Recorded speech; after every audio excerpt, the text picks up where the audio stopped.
امیر اہل سنت کی بارگاہ میں سوال یہ ہے کہ بعض اوقات نابینا افراد جب ہوٹل پر کھانا کھانے جاتے ہیں تو انہیں پتہ بھی نہیں چلتا اور کوئی ان کی پیمنٹ کر کے چلا جاتا ہے، تو ہم یہ ہوٹل والے سے کہہ سکتے ہیں کہ ہمارے پیسے کسی سے نہیں لیا کرو جب تک ہم خود نہ کہیں؟ اچھا ہے کہنا کہ نابینا کا جیب بھری ہوئی ہے تو کسی کی اور بھی پیمنٹ کر دیا کرے تو اچھا، اس کو بھی ثواب کمانے کے لیے رکاوٹ تو کوئی نہیں ہے. نابینا اس کا مطلب نہیں مانگ کے کھائے. الحمدللہ مطلب صحابہ کرام حضرت عبداللہ بن ام مکتوم رضی اللہ عنہ کی ظاہری آنکھیں بند تھی، دل کی آنکھیں روشن ہونا اور بات ہے. صحابی ہے، نبی تھے. اور اسی طرح اور بزرگ بہار شریعت جنہوں نے لکھی، صدر الشریعہ مولانا امجد علی صاحب رحمۃ اللہ علیہ، آخری عمر میں ظاہری آنکھیں روشن نہ رہیں. اس طرح بڑے بڑے علماء محدثین بھی مل جائیں گے کہ جن کی ظاہری آنکھیں روشن نہیں تھی. حافظ تو عام طور پر نابینا کو لوگ حافظ تو بولتے ہی ہیں، حافظ جی. تو نابینا جو ہوتا ہے نا اس کا حافظہ عام لوگوں کے مقابلے میں مضبوط مانا جاتا ہے کہ بدنگاہی سے بچا رہتا ہے، یہ اس کے اختیار میں نہیں ہوتا. تو بدنگاہی سے بھی حافظہ کمزور ہوتا ہے. آج کل گناہوں بھرے چینل، رونقیں بازار کی، ان میں بدنگاہی کا سامان بہت ہوتا ہے. تو یہ حافظے بھی شاید اس وجہ سے بھی ڈیمیج ہوتے رہتے ہوں گے وغیرہ. تو بالکل نابینا اگر کوئی خوددار ٹائپ کے ہیں، اس طرح جذبہ ہے اور جیب بھی بھری ہوئی ہے. ہر نابینا بھیک نہیں مانگتا، نابینا دھندے کرتے ہیں، کاروبار کرتے ہیں. باہر بعض نابینے پارٹیاں ہوتی ہیں. ہاں ہاں بالکل بہت بڑی پارٹی ہوتے ہیں نابینے. تو اس طرح محنت مزدوری کرتے ہیں، چیزیں بیچتے دیکھے ہوں گے آپ نے. اس میں بھی کیٹیگریز ہوتی ہیں. بعض تو واقعی چیزیں بیچتے ہیں، بعض ماچس دکھا کر 100 روپے کا کھینچ لیں گے، اس سے کھلا نہیں ہے میرے پاس، تو اگلا حافظ جی رکھ لو دعا کرنا. تو یہ نہیں کرنا، یہ بھی بھیک ہی کی صورت ہے.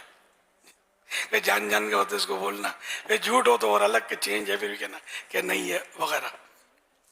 انما الاعمال بالنیات. تو وہ نابینا واقعی بہت اچھا نابینا ہے. اللہ اس کا دل روشن کر دے. جو ہوٹل والے کو کہتے کسی کے پیسے مجھے پوچھے بغیر مت لینا، میں پیمنٹ کروں گا. بڑی پیاری بات ہے، خودداری کی بات ہے، ہونا بھی صحیح چاہیے. اگر ہے تو ہم کسی کا احسان کیوں اٹھائیں، کسی کو حالات کیوں بتائیں. تمہیں سے مانگے تمہیں دو گے، تمہارے در سے ہی لو لگی ہے. یوں تو معاشرے میں ہر خودداری تو بہت ہی انمول ہے، لیکن ایک استاد، ٹیچر اور ایک جس کو اہم منصب ملتا ہے، جن کے تحت کچھ لوگ ہوتے ہیں جیسے تو ان کے لیے خودداری کتنی امپورٹنٹ ہوتی ہے. بعض اوقات جو ٹیچرز ہوتے ہیں یہ اپنے اسٹوڈنٹس کے ساتھ کچھ اس طرح کا معاملہ شروع کر دیتے ہیں اور اس کے پھر کچھ خرابیاں بھی پیدا ہونا شروع ہو جاتی ہیں. یا مطلب استاد کی ایک اپنی سیلری ہوتی ہے، ٹیچر کی ایک اپنی سیلری ہوتی ہے، اسٹوڈنٹ میں ایک سے ایک بعض اوقات مالدار بھی ہوتے ہیں. تو پھر یہ کہ جھکاؤ، بعض اوقات مالدار کی طرف جھکاؤ کا ہونا، یہ بھی اس طرح کی بھی چیزیں ہوتی ہیں. یا کوئی اہل منصب، صاحب منصب کی اولاد ہوتی ہے تو اس کا ایک اثر و رسوخ. تو ایک استاد کے اوپر کسی طالب علم کے مال کا، نسب کا یا کسی بھی اس کے آگے پیچھے کا جو اثر ہوتا ہے، وہ ایک استاد تو پڑھنے نہ پڑھنے کے تعلق سے آپ کیا فرماتے ہیں؟ یہ خودداری تو ذرا سب کو ہونی چاہیے. میں نے سیدھی خطبہ مدینہ جیسا نہیں دیکھا یار. میں نے ایک بار وہ بزرگ تشریف لائے علوی صاحب، مالکی صاحب، جنہوں نے جنازہ پڑھایا تھا سید خطبہ مدینہ، سید مراد علی شامی سید حضرت قبلہ مراد علی، نام بھی بھول گیا، ہاں رحمت اللہ علیہ، مالکی تھے غالباً. تو سید خطبہ مدینہ کا جنازہ انہی نے پڑھایا تھا. تو حضرت کے بہت چہیتے تھے. تو میں سید خطبہ مدینہ کی بارگاہ میں حاضر تھا، یہ تشریف لے آئے، حاضر ہوئے میرے مرشد کے پاس. تو مجھے کچھ فرما کہ فلاں چیز ان کے لیے لے آؤ. میں تو میری سعادت بھاگ کے لے آیا.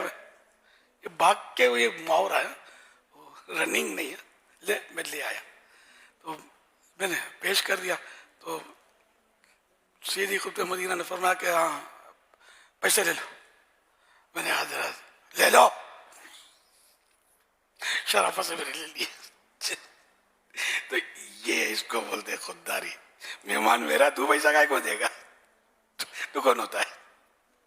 یہ میں اپنی طرف سے بول رہا ہوں، لے لو، میں نے تو ذرا زور سے بولا، بھائی انہوں نے تھوڑا یوں بولا، مطلب سیریس ہو کے لے لو، میری ہمت نہیں پڑی میں دوبارہ انکار کروں، چپ چاپ لے لیا میں نے. تو اب ایسے لوگ کہاں ہیں یار، ہم لوگ تو خالی بہانے ڈھونڈتے ہوتے ہیں، جان جان کے نانا کریں گے اور جزاک اللہ کے کر سرکا لیتے ہیں. خیر کوئی نذرانہ قبول کرے اس حرج نہیں ہے.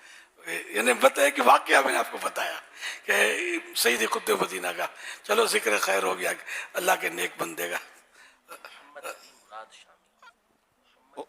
حضور یہ محمد حضرت قبلہ محمد علی مراد شامی رحمۃ اللہ علیہ، اللہ ان پر کروڑوں رحمت نازل فرمائے، یہ بھی اب صاحب مزار ہیں.